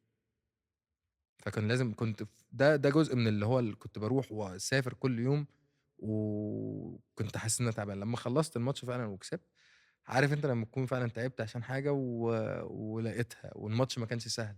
الماتش إمم. كان أنا كان الماتش كان صعب أوي، في شُفته. الجولة التانية. مامتك قالت لك إيه بقى؟ ما كان فقدت النطق بقى لفترة معيّنة كده من كتر اللي حصل والله ما كانتش طب بتتكلم ما فيش لفترة مبروك يا كويسة. ماما مبروك. لأ طبعًا كانت فرحانة جدًا. وبعدين خصوصًا اللي حصل كمان إن أهلي كلّهم، أنا زوجتي كانت معايا في الcage نفسه. كانت هي واحد من الcorner إمم. اللي معايا. لمّا خلّصت الماتش، خصوصًا إن الماتش ما كانش سهل. ما كانش يعني سهل خالص، أنا أنا شُفته. في الجولة التانية كان في لحظة كده أنا كنت هاقع فيها. بس اللحظة دي بقى مش ده اللي هاحكيه لك والله فعلًا مش حكاية أفلام. أنا اتضربت في عينيّا. أنا لابس العدسات، فاتضربت في عينيّا خلاص أنا شُفت نور. ما عُدتش شايف أي حاجة اوعى خالص. تقول لي العدسة اتقطعت جوّه. العدسة اتعملت بالنُص جوّه عينيّا، ما كنتش شايف أي حاجة بقى خالص. فأنا محتاج أشيل العدسة التانية، أو على الأقل إن أنا أفتّح. أنا اتضربت فعلًا، كانت ضربة صعبة. ما كنتش شايف أي حاجة خالص لمدة مثلًا 20 ثانية. في ال20 ثانية دول أنا اتضربت كل حاجة. إمم. والله العظيم اتضربت بالكوع وبالركبة وكل حاجة إيه بس اللي في جبرك، إيه وقت. اللي جبرك يا ابني، يا والله ابني؟ فعلًا أنا كان في ثانيتين بالضبط فارقين إن أنا كنت هاقع والله. أنا ضهري جه على الcage، حطيت إيدي على وشي إن أنا عايز أفتح، عايز أشوف أنا باتضرب منين. إمم. أنا مش شايف بس عمّال أتضرب. حطيت إيدي والتاني على خَد باله وشي. غالبًا إن أنت تلاقيك هو أبقى قاعد يتحرك يمين وشمال لإن عرف إن أنا مش شايف، لإن هو واقف هنا وأنا باصص هنا. فعلًا والله فعلًا ما أنا الراجل ده غالبًا مش مش شايفني. شايفه خالص. بس فعلًا اللحظة دي بقى والله مش حتّة أفلام. أنا حطيت إيدي على وشي وأنا باتضرب، وكل اللي كنت باقوله إن هو عيب، عيب يا حمدي مش هينفع تقع. عيب، عيب ما ت يعني كل اللي باقوله في لساني اللي هو عيب، عيب. أنا باتضرب، لو رجلي نزلت على البساط على الأرض الحكم هيوقّف، تبقى technical knock out. اللي هو إمم. أنت الحكم هيوقّف لإن في خطر عليك، أنت بتتضرب وما بتردش، أنت مش بتدافع. مش بتدافع عن نفسك صح. أوكي. فأنا كل اللي أنا عامله إن أنا حطيت إيدي على وشي وباتضرب وعمّال بادوخ وأفوّق وأدوخ وأفوّق. كل ده بيحصل في ثانيتين بالضبط أو 3، 4 ثواني. كل اللي باقوله اللي هو عيب، عيب، عيب، عيب، عيب. انا لو خسرت في ناس كتيره قوي خسرت، مم. ناس كتيره قوي هتشمت، ناس كتيره قوي هتحزن، وفي ناس هتبقى اللي هو يعني ما احنا قلنا ان هو مش قد اليو اف سي. فقلت لا، والله قلت لا، انا لو عديت اللحظتين الثانيتين دول انا كسبت الماتش. اول ما هو اخد خطوه لورا وبعد، وانا حسيت ان انا بدات اشوفه تاني، انا قلت انا كسبت الماتش ده. والله من قبل حتى ما اعرف النتيجه انا قلت كسبت الماتش ده. انا مش الموقف اللحظه دي انا مش هتتكرر تاني، انا كسبت. الجوله الثالثه انا طلعت من الجوله الثالثه، قلت مصارعه بقى خلاص. انت خدته اصلا سفحته على الارض، خلاص بقى الواد حرام مصارعه. معلش انا ام مش تاني. انا كنت بلعب الجوله الاولى والثانيه اللي هو انا رايح جاي بوكسنج معاه وكيك بوكسنج ورجل وايد وبتاع. الجوله الثالثه قلت لا، انا هنهي الموضوع ده خالص. الموضوع ده مصارعة. خلص البس توبي والله بقى، فعلا البس توبي وحياة بقى ربنا قلت واخش بقى بقى. خلاص جه وقتها بقى، لان أنا طول الماتشات اللي فاتت 11 ماتش اللي لعبتهم ما كنتش بلعب مصارعه خالص، بس الماتش ده قلت وقتها يلا. وفعلا بمنتهى السهوله وايه انا بقى، هي عمل تاب ولا؟ لا مش تاب، انا عملت عليه كنترول طول الجوله وكنت يعني طب هو اللي انا هو عندي سؤال سريع، اللي هو هي كام جوله؟ 3 3. في ال وبيبقى فيها بوينتس بقى زي بقيه الالعاب طبعا القتاليه. مم. فيها بوينتس، والجوله بتبقى 5 دقايق ودقيقه بريك.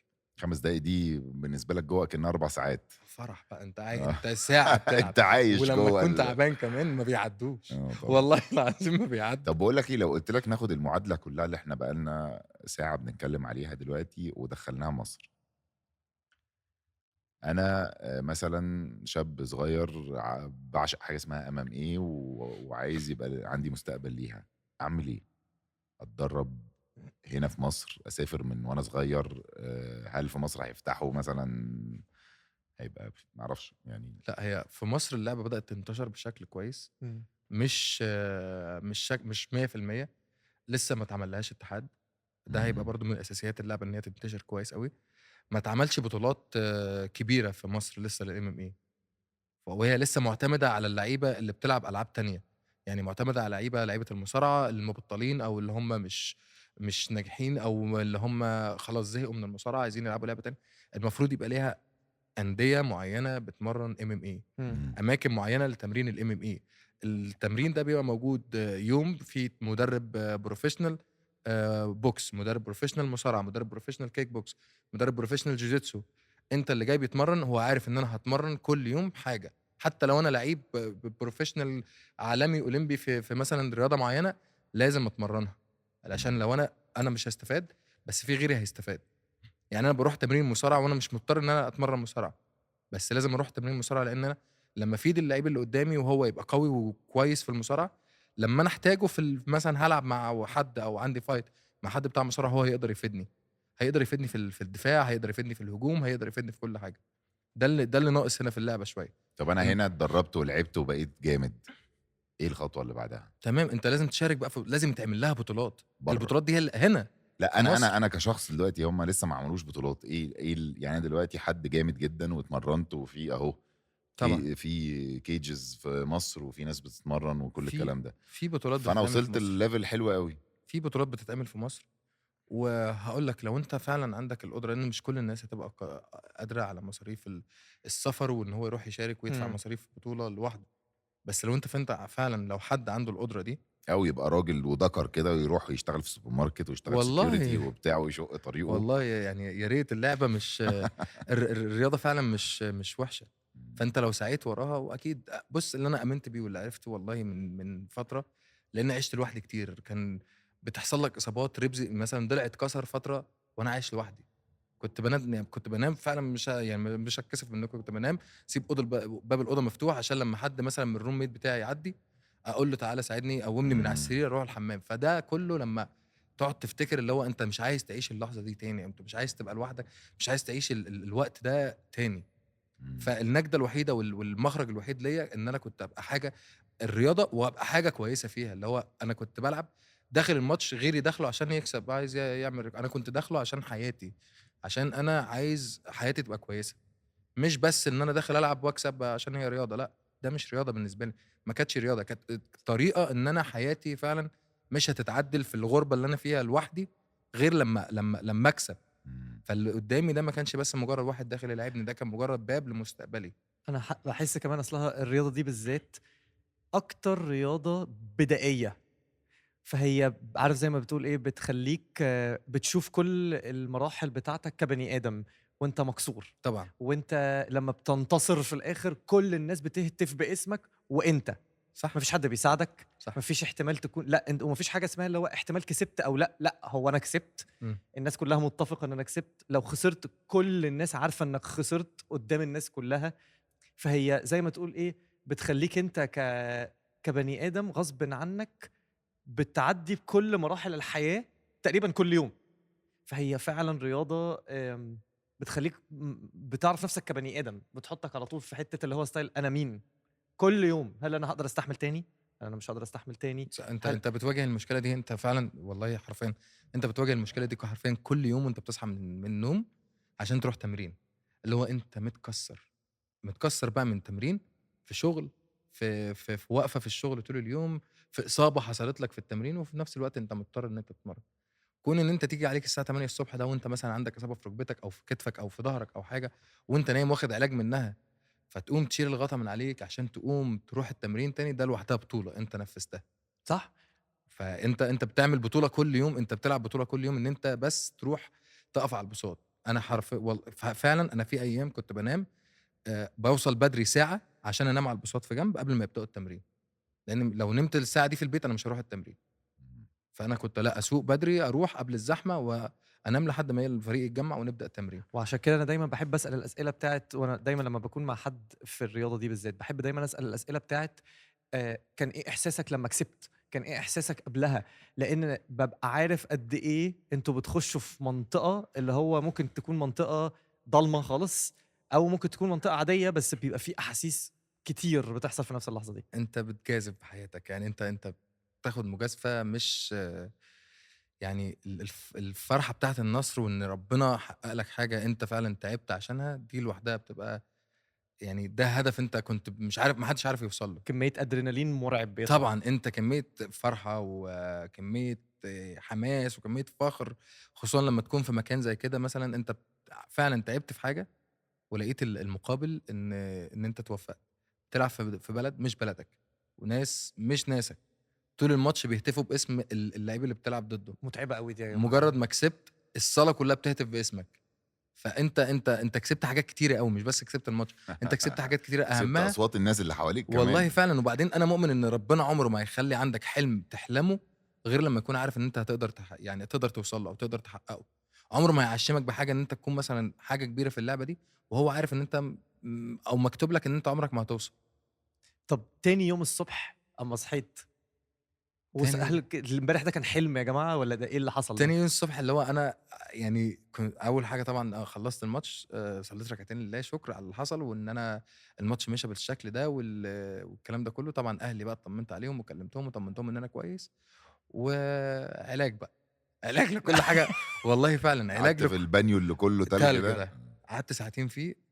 وغير كده انت ممكن يكون جسمك اصلا مش تعبان ما اتخبطتش فيه، بس من كتر الرهبه والفرحه والستريس والمشاعر المختلفه اللي حصلت ده، انت جسمك كله اتفجر من المشاعر الفيلينجز اللي جات لك كلها مره واحده. خلاص جسمك مش قادر يستحملها، مجرد ما خلص وهديت ودمك هدي انت حسيت بكل حاجه، الاوجاع كلها طلعت بقى. كله وجع. ممكن وجع طب ورابع يوم كنت حاسس بيه؟ اصل كريم مسكك انا قبل ما بقى تخش او انت ماشي ايوه وانت في الماتش خلص الماتش بعدين تاني يوم رابع يوم. انا بقول اسالني دايما على رابع يوم الناس دي والنبي الناس افهم. دي يا باشا من الاخر اكنهم هم، انا بسميهم دايما هم عارف الجلاديترز بتوع زمان بتوع دلوقتي. فهو فعلا كل يوم هم بيعدوا فيه بالذات قبل وبعد الماتش وفي تمارينهم، ده اكنه فيلم لوحده، يتعمل فيلم لوحده كده مع نفسه. فعشان كده بحب اعرف بالذات وبالذات مع واحد ان هو عدى كل ده وفي الاخر عمل حاجه عمر ما حد عملها قبل كده، ان هو كسب في اليو اف سي وباسم مصر، حاجه كبيره. فان هو يصحي تاني الحمد يوم لله. فجاه بيقرر اللي هو انا ايه ده، هو ده بجد حصل. والله فعلا انا لما خلصت فعلا اللي هو انا صحيت اللي هو انا مش مصدق ان انا وصلت للمكان ده، وكميه الناس بقى اللي فعلا مش مجامله، لقيت الناس فعلا بتتعامل معاك بحب. الناس كان هناك في نيويورك كانوا مشغلين الماتشات بتاعي في الكافيه بتاع الاماكن العرب، امم الماتش بتاعي كان شغال. الهوكا لاونجز والمش عارف المكان ايه اللي انا كنت شغال فيه، انا شغال في مكان ملوش اي علاقه بالعرب خالص، صاحب المكان مصري شغل الماتش الدو شغل الماتش للناس، قال لهم اتفرجوا عب فرده، ده واحد اتفرج عليه صاحبنا. امتى الماتش الجاي؟ الماتش الجاي والله لسه ما اتحددش، بس ان شاء الله هيبقى قريب باذن الله. طب انا هطلب منك طلب اتفضل. عشان في ناس هتتفرج على الحلقه دي، وانا متاكد في ناس كتير هيحبوها ويحبوك وهيبتدوا يتفرجوا عليك اصلا بعد ربنا يخليك يا رب. فانت توعدني ان انت اول ما تعرف الماتش بتاعك الجاي امتى تقول اكيد لنا، والله اكيد عشان احنا ننزل عندنا في البودكاسترز اكيد والله حاضر. على ميعاد الماتش. بص بقى كوتش أمال. يا بطلنا، اولا انت نورتنا النهارده، ربنا يخليك، انا متشرف بيك واحنا والله. مبسوطين جدا، وطلعت يعني طلع عندك سايد. بص شايف الضحكه الكيوت ده، هافي ويت يو اف سي ده بذمتك. ده انا عرفت على فكره، عرفت عنه قصتين كده لو قلتهم، بس انا مش عايز اعرف الناس ايه قصة انت بتخاف من ايه لا لا لا لا لا لا تخن صوتك يا جدع. هنهزر ولا ايه؟ لا لا لا لا هنهزر ايه؟ خلاص صاحبه بقى. قاعد بره قال لك ينفع. لا خلاص بقى. انا خايف بس هيحصل فيا ايه لو قلت عشان شوف ربنا سبحانه وتعالى مفيش حاجه تاني. عامة دي آخر فرصة، أنا واخد بالي إن هو رمى حاجة تحت الحزام يعني وهددك، فدي آخر فرصة لو عايز تعكشه في أم عشان الحلبة بقى الحلبة ده الجلاديتور كده سري لازم يموت بتاعت معاه. العبيد اللي احنا فيها دي، لو عايز تعكشه ده وقتك. كده سري لازم يموت معاه خلاص. دي انا كاتب مسج هعملها برودكاست. لا خلاص لو سمحت فرصة يا جماعة. مع اول ضربه هدوس سند. عارف العيال. يلا اعمل حاجة، يلا شقلب لورا، اعمل أي حاجة والنبي. لا طب خليه ينصصك وينزل فيك جنيه بس، والله العظيم صعبه خلاص ينصصك. خسارة والله هتبقى حلوة، والفيوز هترند. مش هتضحي عشان لا. البودكاست. نورتنا. نورك ربنا يخليك. انا متشرف. انت من جوه ومن بره حاجة يعني زي ربنا العسل. يخليك. ربنا يخليك يا رب. انت اللي زي العسل والله. وارجو ان الناس كمان تعرف حقيقة اللي جوه من خلال الحلقة دي، ربنا لان انت يخليك. فاجئتنا كلنا ربنا يخليك. واتبسطنا بوجودك، ورفعت علم مصر عالي قوي، ورفعت راسنا واحنا فخورين. انا كمان والله انا فشخ. مبسوط ان انا معاك. ربنا يخليك. يعني مش لاقي كلمة غير دي. وحققت حلم كريم ان هو قاعد في حبيبي كيج كريم. مع بطل من بتوع اليو اف سي، ويمكن بقى هو اللي هيوصلنا لليو اف سي بعد ان كده. شاء الله باذن الله. ان شاء نروح الله بقى نحضر وكده ما وبتاع. انا بقول لك ان شاء الله ممكن آه. يعني في يوم من الايام اليو اف سي نفسها تتلعب موجوده هنا في مصر يو نيفر نو، ممكن ان فعلا. شاء الله. ممكن ان فعلا. شاء الله. فاحنا دلوقتي هنعمل ايه؟ بننزل احنا على السوشيال ميديا سؤال عن الحلقه دي، واللي بيجاوب صح بيخش زي في كل اللي بيجاوبوا صح بيخش زي في طنبوله، وبيكسبوا التيشيرت دي اللي هي تبقى ممضيه منك انت. ماشي. يمكن كمان 5-6 سنين يبيعوها تلاقي تتباع على ما جبناش ليه امازون. تيشيرتات؟ طب احنا ناخدها ممضي عليها برضو بالمره، احتياطي يا جدع. ماشي. بس فاكتب بقى فيها اللي ايه اللي انت عايزه. لا مش ده، سوري، اديني القلم اللي عندك.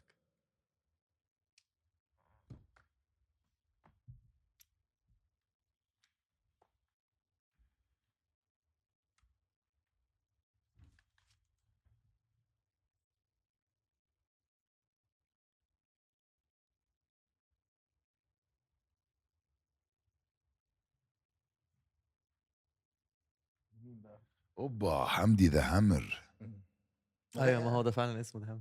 يا والله زي حسن شاكوش كده بس في امريكا. شاكوش تاني خالص. لا دي مش لحد، دي للي هيكسب يعني. ماشي. هو مش خلاص انا كنت اكتب. And the final round with Hamdi the Hammer. بس أنا خد بنفسي عشان صح كده. نورتنا. ربنا مسيو يخليك يا رب. نورك كريم تعكشوا. والله طب العظيم. نفضل دايرين يعني ما فيهاش بالكاميرات، نفس نفضل هتعيش. دايرين والله بالكاميرات. يعني مش هينفع والله. ما فيهاش نفس. نورتنا انت اخويا. لا انا يا ابني لو على فكره لو عكشك انت فاكرني هسكت؟ اقسم بالله اقسم بالله لا زغرط واجيب ناس تزغرط. ما ده اللي انا خايف منه وحياة ربنا. انا مش خايف لا، من لا، العكس، أنا انا خايف بظهرك. منك انت. انا في ظهرك يلا، في ايه؟ ده اموت في ايده جوه. حبيبي يا مسيو، مع السلامه. ربنا نورتنا يا بطل. نورك ربنا يخليك. واللقاء الجاي ان شاء الله لما إن شاء الله. تكسب ماجريجور. ان شاء الله باذن الله. ماجريجور في ميزان وفي ميزان تاني خالص. مش مشكله. مش مشكله يا باشا، انا هظبطها. هيبقى تخن، هيبقى تخن كمان كام سنه هيبقى تخن. او بطل.